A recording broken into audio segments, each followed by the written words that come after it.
बिस्मिल्लाहिर्रहमानिर्रहीम, अस्सलाम वालेकुम। नूरुल्लाह आपकी खिदमत में हाजिर है। लंदन में क्या हो रहा है? पाकिस्तान की सियासत का मरकज़ अक्सर जो है वो लंदन बन जाता है।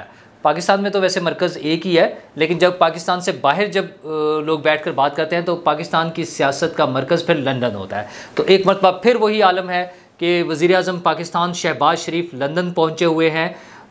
वैसे तो वो आगे अमेरिका भी जा रहे हैं यूनाइटेड नेशन की जनरल असम्बली से खिताब करने के लिए, लेकिन नवाज़ शरीफ साहब से मुलाकात उनकी हुई है, बल्कि मुलाकातों का एक सिलसिला चल रहा है जिसमें कुछ क्लोज़ ग्रुप था, उनके अपने फैमिली के लोगों के साथ भी हुआ है, फिर बाकी वज़रा जो साथ गए हैं उनके साथ भी मिलकर मुलाकात हो रही है। फ़ैसले क्या हो रहे हैं, बड़े अहम इश्यूज़ हैं, वो क्या है। और मौलाना फजलुर रहमान साहब भी आज गरजे और बरसे हैं। वो इमरान खान साहब की तो उन्होंने क्लास करनी ही थी, उन्होंने अदलिया को भी थोड़ा सा रगड़ा लगाया है और हकीम के डंडे का भी एक ज़िक्र कर रहे हैं वो। तो इन सब चीज़ों पे यही अहम ख़बरें थी आज की। तो उसमें वज़ीर-ए-आज़म शहबाज शरीफ पहुंच गए हैं लंदन।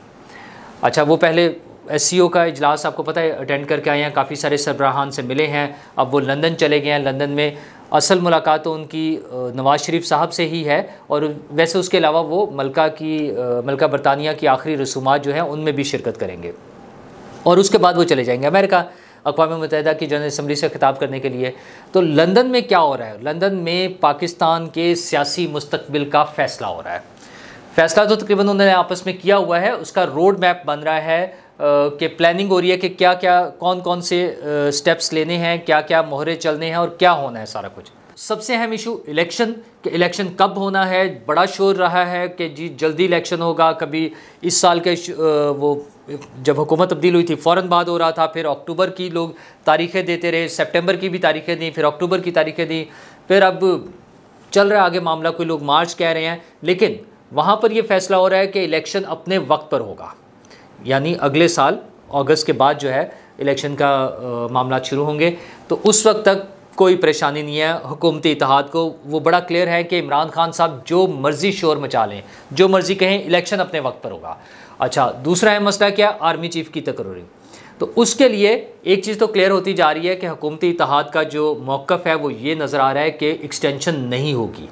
और इमरान खान साहब का भी जो बयान आया था एक्सटेंशन देने वाला, वैसे तो उनका रोना धोना है, उनको वो एक्सटेंशन देना चाह रहे हैं जिनके खिलाफ शोर मचाते रहे, जो कहते हैं, जिनके बारे में वो कहते हैं कि जिन्होंने उनकी छुट्टी कराई, जो साजिश में शरीक हुए, जो ये इम्पोर्टेड गवर्नमेंट को लेकर आए। अच्छा, अब उन्हीं को एक्सटेंशन देना चाह रहे हैं वो, लेकिन एक्सटेंशन नहीं हो रही। अब जो खबरें हैं वो ये हैं कि नए आर्मी चीफ़ का तकर्रुर होगा। ख्वाजा आसिफ साहब तो कह रहे हैं, वज़ीर दिफ़ा हैं, वो तो कह रहे हैं कि नवंबर के में जाकर इसका आगाज़ होगा, उसकी मुशावरत के हवाले से, और सारा प्रोसेस जो है वो शुरू होगा। और बड़ा सिंपल सा प्रोसेस है, वहाँ से नाम आएंगे वज़ारत दिफ़ा के पास, वज़ारत दिफ़ा प्राइम मिनिस्टर को फॉरवर्ड करेगा, प्राइम मिनिस्टर उसमें से डिसाइड कर लेगा। लेकिन ज़ाहिर है जब आपकी एक इत्तेहादी हुकूमत है तो इत्तेहादी बड़े जो हैं वो उसमें शरीक होंगे उस फैसले में। तो उन्होंने फ़ैसला करना है कि किसको आर्मी चीफ़ लगाना है, और एक गिवन वो नंबर है जो हमारे सीनियर मोस्ट जनरल्स हैं, उन्हीं में से किसी एक को वो आर्मी चीफ़ लगा देंगे। अच्छा, ये दो इश्यूज़ हैं।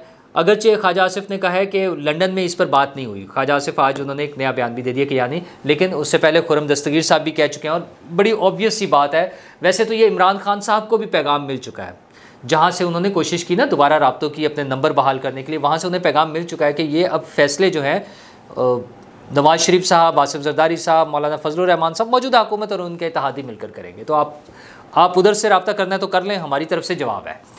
तो उन्होंने जवाब मांगा था तो जवाब मिल गया। उसके अलावा बड़े अहम दो इश्यूज़ हैं कि नवाज़ शरीफ साहब वापस कब आएंगे और मरियम बीबी की का क्या रोल होगा इलेक्शन में। तो उस हवाले से भी वहाँ डिस्कशन हुई है। उसमें ये हुआ है कि नवाज़ शरीफ साहब के लिए राह हमवार की जाए कि यहाँ पे अदालतों से जो उनके केसेस हैं उनको मैनेज किया जाए। ज़ाहिर वो इस किस्म के केसेस थे जिसमें सज़ा बज़ाहिर नहीं बनती थी, लेकिन बहरहाल अदालतों के फ़ैसले हैं जिस तरह भी हुए। उसमें अजीब व गरीब से मामलात इस्तेमाल हुए, वो ब्लैक लॉ डिक्शनरी भी आई बीच में, और पता नहीं क्या क्या। वैसे ही हमारे यहाँ आइन के अलावा भी कुछ चीज़ें हैं जिनके मुताबिक फ़ैसले होते हैं, जो हमें सुनने को मिलता है, किसी और से नहीं, खुद जजेस हजरात बताते हैं कि हम ज़मीर के मुताबिक फ़ैसला देंगे। अब हर एक आदमी का अपना ज़मीर है ना। अच्छा, हम मुनासिब फ़ैसला देंगे और पता नहीं इस तरह की बातें होती रहती। बहरहाल वो सारी चीज़ें जो है उसमें पहला स्टेप जो है वो मरीम नवाज़ की नाअहली का ख़ात्मा है। और वो जो रिट है उस पर 20 तारीख को यानी परसों ट्यूसडे को फैसला हो जाएगा, जो कि फ़ैसला महफूज हो जाएगा मंगल वाले दिन, और फिर वो सुना भी दिया जाएगा। तो कभी इम्कान ये है कि मरियम साहिबा जो हैं वो उनकी नाअहली ख़त्म हो जाएगी और वो अमली सियासत में हिस्सा ले सकेंगी। और चूँकि जब को एक्यूज़ को रिलीफ मिलता है तो जो मेन एक्यूज़ड होते हैं उनको भी रिलीफ मिल जाता है। तो उस हवाले से फिर नवाज़ शरीफ साहब का केस स्ट्रॉन्ग हो जाएगा, उनके ख़िलाफ़ जो केसेस थे उनका ख़ात्मा, उनकी नाअहली का ख़ात्मा और ये सारी चीज़ें। तो जो एक वो जो था ना लेवल प्लेइंग फील्ड प्रोवाइड करने का मामला था, वो मेरा ख्याल बात उस तरफ जा रही है कि नून लीग भरपूर तरीके से अपने लीडर्स के साथ, अपनी मर्ज़ी के जो उनके लीडर्स हैं नवाज़ शरीफ साहब और मरीम नवाज़ साहिबा, उनकी प्रैक्टिकल इन्वॉल्वमेंट के साथ, मतलब वो इलेक्शन से आउट नहीं होंगे, अब वो अमली सियासत में हिस्सा ले रहे होंगे, वो उनके साथ वहाँ आएंगे और वो उसमें शामिल हो जाएंगे और नवाज़ शरीफ साहब वापस आ जाएंगे। ज़ाहिर है जब ये केसेस में रिलीफ मिल जाएगा आसानी हो जाएगी। आज ख्वाजा आसिफ साहब ने भी कहा है, उन्होंने कहा वो वापस आएंगे और उनके साथ बड़ी ज़्यादती हुई है नवाज़ शरीफ साहब के साथ और वो ख़त्म होना चाहिए, वो ज़्यादती इस तरह की नहीं होनी चाहिए, उसका हम अजाला करेंगे, जो भी उस पर कानूनी पहलू है वो पूरे करके ही आ सकेंगे ना। तो नवाज़ शरीफ साहब वापस आ रहे हैं, ये भी इसी मीटिंग में आज फिर दोबारा फ़ैसला हो रहा है। उसके अलावा मौलाना फजलुर रहमान साहब ने भी एक खिताब फरमाया है। तो आपको पता है बड़े लीडर हैं, उनके पास जो स्ट्रीट पावर के हवाले से जब हम बात करते हैं तो वो उन रहनुमाओं में से हैं, हमारे सियासी रहनुमाओं में से, जिनके पास बड़ी स्ट्रीट पावर है। वो जब चाहे जहाँ चाहे बहुत बड़ा जलसा कर सकते हैं। जैसे इमरान खान साहब को जोम है ना, और वो करते हैं नो डाउट, उसमें उनके जलसे अब आकर थोड़े से उनके जलसे जो है वो डाउन होने शुरू हो गए, उनकी तादाद कम होनी शुरू हो गई है, उसके मल्टीपल फैक्टर्स होंगे। लेकिन बहरहाल मौलाना फजलुर रहमान साहब के जो चाहने वाले हैं, जो उनके मुरीदैन हैं, जो उनके स्टूडेंट्स हैं, जो उनके कारकुनान हैं, जो उनके सपोर्टर्स हैं, वो बड़ी तादाद में और बड़े डेडिकेटेड लोग हैं। वो बड़ी तादाद में जब चाहें, जहाँ चाहें, जिस भी शहर में चाहें अच्छा बड़ा जलसा कर सकते हैं। तो उन्होंने अपने खिताब में बड़ी मज़ेदार बातें की हैं। एक तो इमरान खान साहब के हवाले से उन्होंने, ज़ाहिर आपको पता है चूँकि इमरान खान साहब भी उनके ख़िलाफ़ बहुत शोर मचाते हैं, उनका मजाक उड़ाने में, सारी चीज़ों में करते हैं, तो उन्होंने भी उसी पे किया है। एक तो उन्होंने कहा है कि इमरान खान का इलाज जो है वो हकीम सनाउल्लाह के पास है और वो इलाज जो है वो तेल में डुबोए हुए डंडे हैं। मतलब उनका ये है कि लातों के भूत बातों से नहीं मानते और उनका ख्याल ये है कि अगर राना सनाउल्लाह साहब को, जो कि हमारे वज़ीर दाखिला हैं, उन्हें अगर फ्री हैंड दिया जाए तो इमरान खान का बहुत अच्छा बंदोबस्त हो सकता है। तो ये आज उन्होंने दोबारा से एक धमकी दिया। उसके अलावा उनकी बातों का जवाब देते हुए वो कहते हैं कि ये वही इमरान खान साहब है ना कि जब इंडियन वो पकड़ा गया था पायलट, तो 48 घंटों में आपने वापस कर दिया था मोदी के कहने पे, तो अब जो वो खुददारी का और हकीकी आज़ादी का और ये सारा जो ढोल बजाते हैं उसकी क्या वैल्यू है। तो उस पर उन्होंने तनकीद की है। और दूसरा उन्होंने कहा कि इमरान खान के जाने पर अक़वाम मुत्तहिदा ने भी बात की है और इसराइली टीवी को भी तशवीश हुई है, जबकि उससे पहले भुट्टो साहब को फांसी हुई, नवाज़ शरीफ साहब की 2 मरतबा हुकूमत गई, बेनज़ीर साहिबा की हुकूमत गई, कोई मसला नहीं था। तो वो जो उनका बैरूनी लिंक है, कनेक्टिविटी है, जिसको हम साजिश का नाम भी देते हैं, बैरूनी ताकतों का आलाकार होने का कह सकते हैं, ये सारी चीज़ें उसमें शामिल है। तो इस पर उन्होंने तनकीद किया। दूसरा उन्होंने अदालत पर भी तनकीद किया। उन्होंने कहा कि इमरान खान साहब का जो लेटर है उसको तो माना जाता है, वो जो पंजाब असम्बली का मामला चल रहा है ना, और लेकिन जो उसका लेटर है चौधरी शुजात साहब का लेटर, वो रिजेक्ट हो जाता है।